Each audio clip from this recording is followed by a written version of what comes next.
E vocês lembram do preço do Bitcoin quando vieram aqui a última vez? Que a gente estava discutindo naquela época máximas, etc. A quanto ia. Ó, tava abaixo de 100k, não tava? Não lembro. Tava.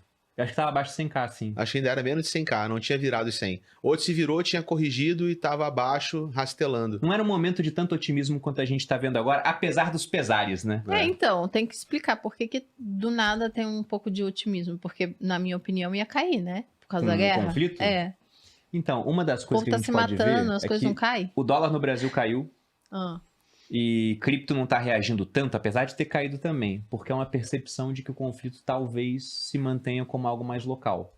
Até que a história primeira é bomba nuclear, né? Aí as pessoas podem mudar de ideia. Se Esperemos isso vier que não aconteça. a acontecer. Mas apesar disso, eu achei surpreendente o fato de que o Bitcoin não caiu tanto assim, cara. É quase como se ele estivesse dizendo pra gente que essa guerra é uma não guerra, né? É tipo uma guerra de um lado só. Porque que nem você falou, se tiver uma resposta nuclear, se o Irã tiver uma bomba, aí o buraco é mais embaixo. Sim.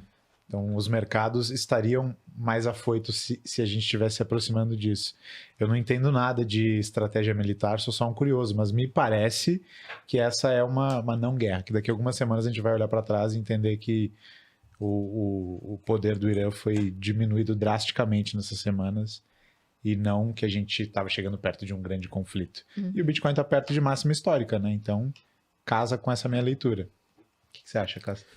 Espero Cara, que seja assim. Eu acho que mesmo assim, ainda assim é surpreendente a resiliência do Bitcoin.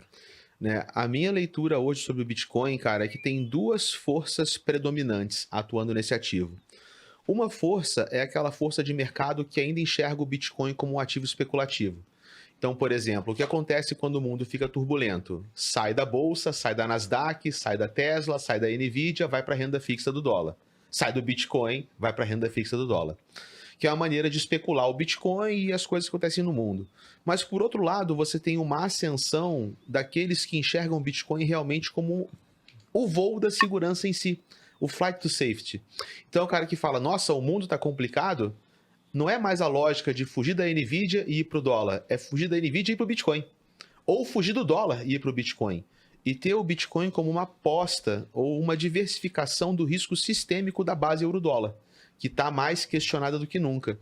E essas pessoas, para mim, que adotam essa visão, que começam a olhar para o Bitcoin como o voo da segurança e não mais como ativo especulativo, são normalmente players que não voltam atrás. Eles compram e eles seguram.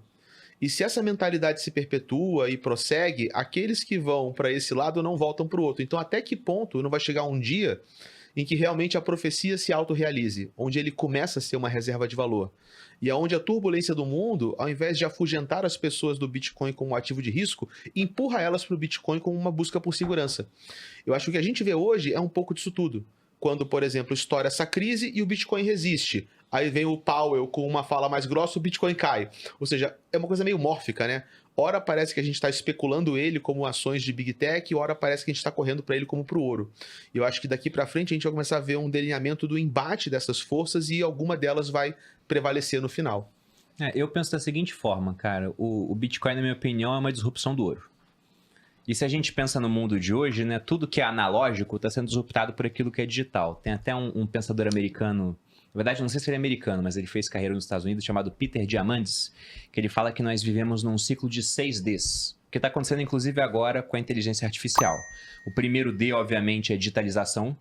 O segundo D que é interessante, que é a decepção, porque o começo da atividade digital nunca é tão boa quanto a atividade real. É você entrar no ChatGPT e fazer uma pergunta e ele erra, e você fala, isso aqui é uma bosta. Não serve para nada. Só que como aquilo é digital, a evolução é muito rápida, né? Aí o terceiro D é a disrupção, quando o digital fica melhor do que o presencial. E porque é digital, aquilo consegue ser desmaterializado, aí o custo é mais baixo, fica desmonetizado, e como é mais barato, fica democratizado. E o Bitcoin para mim é isso, porque é muito mais barato você comprar uma fraçãozinha de Bitcoin do que 1 grama de ouro. 1 grama de ouro tá R$500. E você vai comprar menos de 1 grama, cara, vai ser um negócio cada vez menor, né? Fácil de você perder aquilo. E se a gente olha para o passado, pode ser um outro motivo para o Bitcoin não ter caído tanto. Quando guerras aconteciam, o pessoal corria para o ouro. Então tem uma história famosa do Nathan Rothschild, durante as guerras napoleônicas, ele comprou muito ouro, achando que o conflito ia durar mais, né, naquela segunda parte do Império do Napoleão, quando ele voltou do exílio na Ilha de Elba, e ele estava entupido de ouro, só que teve a Batalha de Waterloo e o Napoleão perdeu muito rápido. Então dizem, mas aí também pode ter um pouco de antissemitismo na história, que ele mandou gente para Londres falando que o resultado da batalha foi outro. Então os títulos ingleses caíram muito, ele trocou ouro por título inglês e depois eles subiram muito porque viram a Inglaterra ganhou a guerra e vai conseguir sanar suas dívidas. Mas o ouro era um porto seguro. Se o Bitcoin é uma disrupção do ouro, ele tende a ser um porto seguro. Se eu penso na consequência mais extrema dessa guerra, supondo, que não é o que eu quero que aconteça, obviamente, né, batendo na madeira 3 vezes, que isso seja o começo de um conflito mundial. Cara, se tem uma coisa que a gente sabe sobre guerras é que são muito caras, né? Então como é que os países vão pagar para participar desse conflito, que ele é existencial, quem perde pode deixar de existir. Eles vão ter que fazer o máximo possível, eles vão pegar a vida das pessoas e obrigar a ir para a guerra, alistamento militar obrigatório, eles vão criar muito dinheiro para poder pagar essa mão de obra, pagar materiais, então o mundo acabaria sob uma pilha de papel sem valor. E nisso o Bitcoin fica valendo mais contra essa pilha de papel. Então, eu não sei se esse tipo de opinião, né, a gente vai encontrar no mercado, mas no extremo eu acho que o Bitcoin poderia primeiro cair para depois subir muito no conflito mundial. Então, talvez seja um motivo para não ter caído tanto, mais gente pensando assim. Essa é a minha leitura, né? De que parte do nosso mercado está amadurecendo para a compreensão desse ativo. Porque, cara, não é à toa que um Larry Fink abre a boca e fala, isso é ouro digital. A gente já está meio acostumado com isso, mas olha na ordem de magnitude. A gente sai de 4 anos antes, Warren Buffett falando, isso aqui é veneno de rato ao quadrado. 4 anos depois, Larry Fink, CEO da BlackRock, isso aqui é ouro digital. Então, realmente, alguma coisa está mudando, né?